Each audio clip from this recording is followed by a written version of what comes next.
Welcome back to my movie review series. Today, I'll be doing the review on the 2017 Warner Bros. Pictures animation movie, and this one is the LEGO Batman movie. The movie was premiered on February 10, 2017. The movie is airing on ABC, and streaming on HBO Max, Hulu, it's beta on Disney+, Apple TV, and Amazon Prime Video. Now basically, what is the plot of this movie? Within the DC superhero dimension in the LEGO universe, Batman continues to protect Gotham City and fight crime. During his latest mission to stop the Joker and Gotham's other supervillains from destroying the city, Batman hurts Joker's feelings by telling him he is not as important in Batman's life as he thinks he is, leading Joker to seek the ultimate revenge on him. The following day, Batman's alter ego Bruce Wayne attends the city's Winter Gala, which is celebrating both the retirement of Commissioner James Gordon and the ascension of his daughter Barbara as the city's new police commissioner,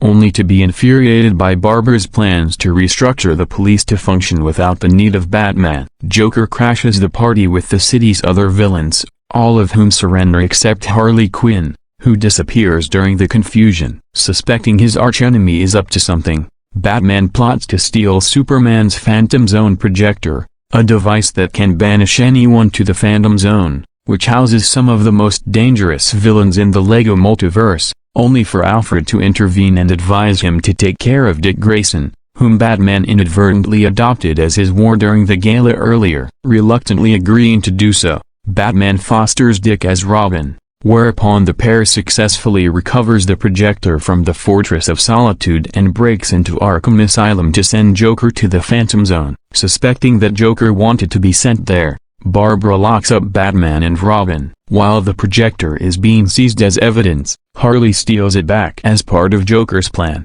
and frees him, allowing him to return to Gotham with all the villains he had recruited in the Phantom Zone. Realizing that the city does need him after all, Barbara releases Batman and Robin, becomes Batgirl, and teams up with them and Batman's butler, Alfred Pennyworth, to stop the new threat.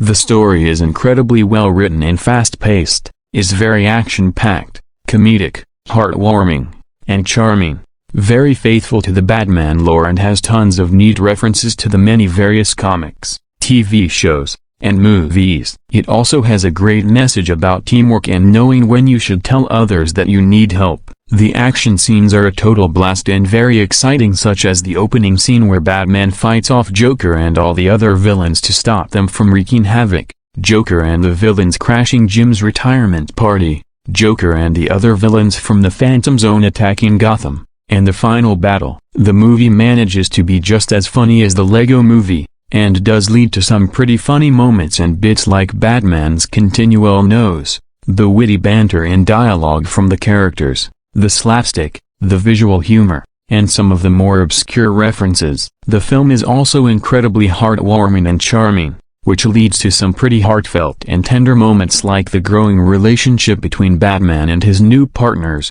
and Batman's realization that he does need help and companionship. The animation manages to be just as excellent as it was the original LEGO movie, as the vast majority of it looks like it was animated and built with real Legos. The characters all have great designs and solid movements, the backgrounds and settings are amazingly well detailed and crafted, and there are some neat effects like the explosions, water, and clouds. My one nitpick is that unlike the original film where pretty much everything was made with Legos, here the water and clouds look like regular clouds and water. The characters are all very likable and funny, have great chemistry, and solid character development. Batman is a very likable, badass, and funny protagonist, as he starts off very stubborn and full of himself. But he does start to become more responsible and accepting help from others as the story progresses. Robin very easily could have been too annoying, but thankfully he's very likable thanks to his more wide-eyed and optimistic personality, and does prove himself to be a very loyal partner to Batman. Barbara is another cool character, as she's very tough and no-nonsense, but still has some wit to her. She also believes at first that Gotham doesn't need Batman as its protector, but soon learns that he is needed and joins him and his team by becoming Batgirl. Alfred is another very solid and supportive character as he spends his time trying to keep Batman in check and wants him to spend time with Robin. Joker is a pretty solid villain as he not only has a very clever and diabolical plan cooked up, but he's also very funny thanks to his crazy personality and witty nature. Definitely one of the best Jokers. All the other villains are also a lot of fun and tend to have some good jokes like Harley Quinn, Bane, Catwoman, Riddler, Two-Face, Mr. Freeze, Poison Ivy, Penguin, Clayface, Killer Croc, Scarecrow, Sauron, Voldemort, the Wicked Witch, the Gremlins, Kong, and the Daleks. Although it does feel a bit weird that villains from other franchises appear in this film, and feels kind of invasive since this is mainly focused on Batman and the DC universe, but seeing how this is set in the same universe as the Lego Movie, I'm willing to let it pass. The more minor characters are also pretty likable and have some decently funny parts despite their limited screen time, like Jim O'Hara, Superman, and the Justice League. The voice acting is incredibly well done, and leads to many solid performances like Will Arnett as Batman, Michael Cera as Robin, Rosario Dawson as Barbara, Ralph Fiennes as Alfred, Zach Galifianakis as Joker, Jenny Slate as Harley, and many more. It's also worth noting that Zoe Kravitz voices Catwoman in this film, and would reprise the role in live action 5 years later in Matt Reeves' The Batman. Lauren Bailes delivers an excellently composed, action-packed, comedic, and heroic musical score. Verdict: 9 out of 10.